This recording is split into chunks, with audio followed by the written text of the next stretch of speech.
Hello and welcome to another Demon 212 Wii Ware review. Today I'm going to be taking a look at Block Breaker Deluxe, which if you've never played it before, it's basically a bat and ball game, so if you've ever played the likes of Arkanoid, you know what you have to do in this.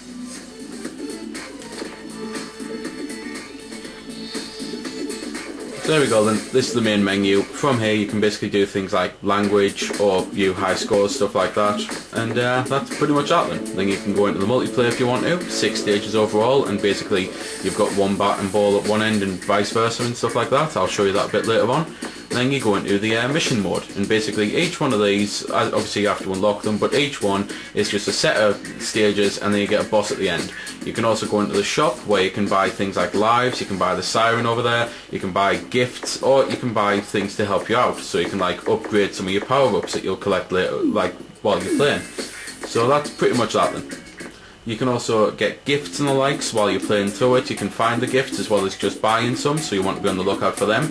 And basically, the way the controls works, you can do either thing. Unfortunately, you can't seem to access the options menu when you're actually on the main menu. You have to do it in the game, which is a bit irritating, but even so.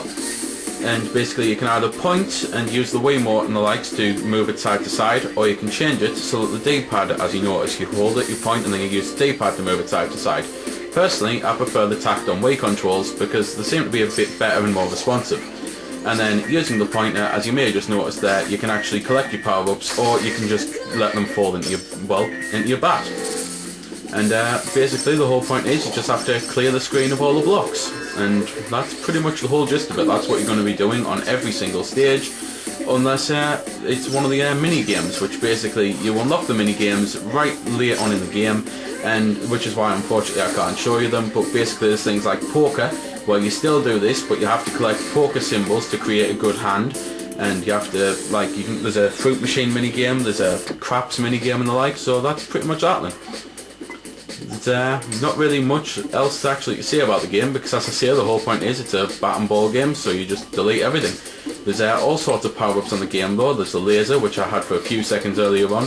There's things like multi-balls, so you've got more than one ball on the screen. There's I think it might be the Giga Ball, it might be called the Neon Ball, something like that, which basically deletes the metal things. You can get things like magnets, so that can help you out. Just all sorts of different power-ups. It's absolutely mad.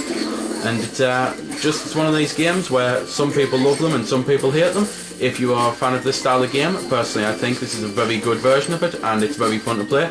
If you're not a fan of the game, then to be fair, I'd say look elsewhere, because I honestly don't think there's anything in here that's actually going to change your mind and make you love the genre. But I've shown you all this now, so I'm just going to cut into the multiplayer, because I did say I'd show you it before I signed off.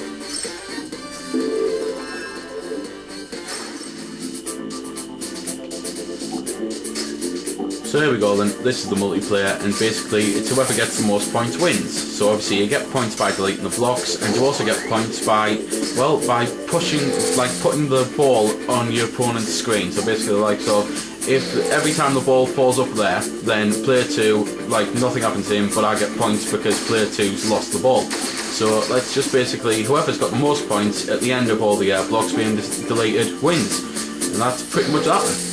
The only thing I will mention, to be fair, is just in case you think you activate the items, because obviously things like the laser and the shot, you have to actually use them. Just in case you're worried that there's some tacked-on Wii control where you've got to flick it or anything, quite frankly, it's nothing at all like that. You just have to use A and B, and you don't even have to use both. It's just literally A or B, so you don't have to worry about that. It's quite easy and simple. It's friendly interface and stuff like that.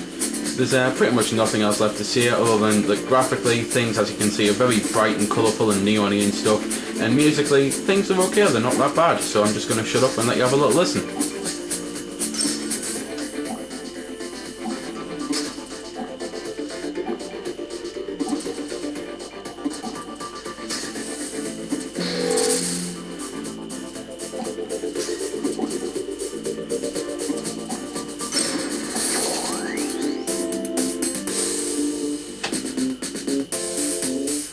So there we go then, that was a bit of the music, and that's one of the rounds done, and as you can see, the second round blocks change, so that's pretty much happening. The only one thing I haven't mentioned, which I've just remembered, when the ball's on your paddle, and I'll just show you here, when you're using this interface you can actually use the D-pad to just move the ball around, so you can either put it in the middle or one of the sides, so you can kind of aim where to fire it off. So there we go then. That's been the review. I hope you found it helpful. I don't score the games because that's based purely on opinion, so instead I'll leave you to make your own mind up. So thanks for watching, and if you've got any questions about the game that I didn't answer in the vid or that hasn't been answered in the comments, then feel free to ask and I'll help if I can. Also, if you did find it helpful, don't forget to check out my channel because there's plenty more like this up there, and don't forget to subscribe because there'll be plenty more to come as well. So until next time, this has been Demon212, signing off.